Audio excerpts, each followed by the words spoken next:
ये अंजाम तो नहीं, महादेव की कसम, ये तो नहीं सोचे थे कि हमको कोई मार देगा। अगर कोई मार भी देता है तो देश के बच्चों भविष्य के लिए अगर 2-5 गोली भी खा लेंगे तो कोई चिंता नहीं। बॉलीवुड अभिनेता और गोरखपुर के सांसद रवि किशन ने संसद में मुखर होकर ड्रग्स माफियाओं के खिलाफ आवाज बुलंद की थी, जिसके बाद अब रवि किशन को देश विदेश से धमकियां मिलनी शुरू हो गई हैं। बीजेपी सांसद रवि किशन ने कहा कि देश के भविष्य के लिए 2-5 गोली भी खा लेंगे तो कोई चिंता नहीं है।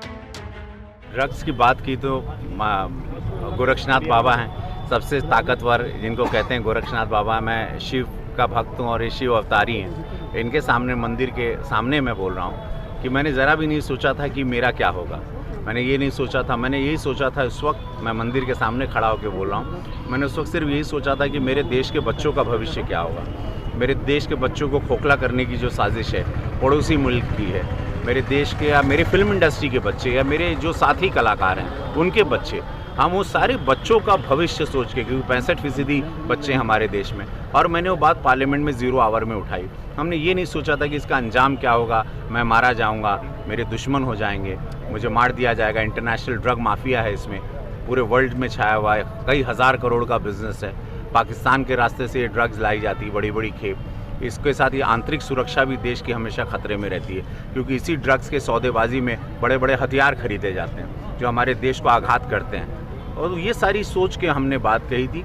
ये अंजाम तो नहीं, महादेव की कसम, ये तो नहीं सोचे थे कि हमको कोई मार देगा या मेरी जान को कोई खतरा।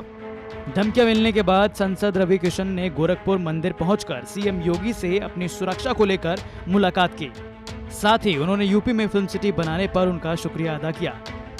फिल्म सिटी जो जिसकी मांग थी, डिमांड थी और हमारी तपस्या थी, उन्होंने उसको मांगा, उसके लिए मैंने उनको पर्सनली धन्यवाद दिया और आशीर्वाद दिया। और मैंने कहा कि महाराज जी, ये सबसे बड़ा सपना आपने पूरा किया, आप लोग सम्मान से काम करेंगे। और इस देश का सबसे सुंदर फिल्म सिटी का जो प्लान था, उन्होंने पूरी प्लानिंग बताई कि बहुत ही हाईटेक स्टूडियो बनेगा, जिसमें 1 विंडो होगा कि अगर आप अंदर जाते हैं पूरी यूनिट लेकर, पूरी फिल्म ख़त्म करके आप बाहर आते हैं। तो बहुत उस बारे में चर्चा हुई, बड़ा अच्छा लगा, उन्होंने बताया। बता दें कि लोकसभा में इस मुद्दे को उठाने के पहले रवि किशन बॉलीवुड और देश में फैल रहे ड्रग्स कनेक्शन की बात कर चुके हैं। सुशांत सिंह मामले में ड्रग एंगल आने पर रवि किशन ने आज तक से बात करते हुए कहा था कि देश में हजारों करोड़ का ड्रग का कारोबार चल रहा है।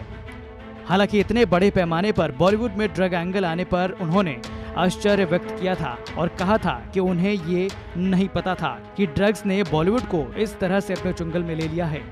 रवि किशन का कहना था कि पड़ोसी मुल्क के देश ड्रग के माध्यम से देश के युवा को खोखला कर रहे हैं।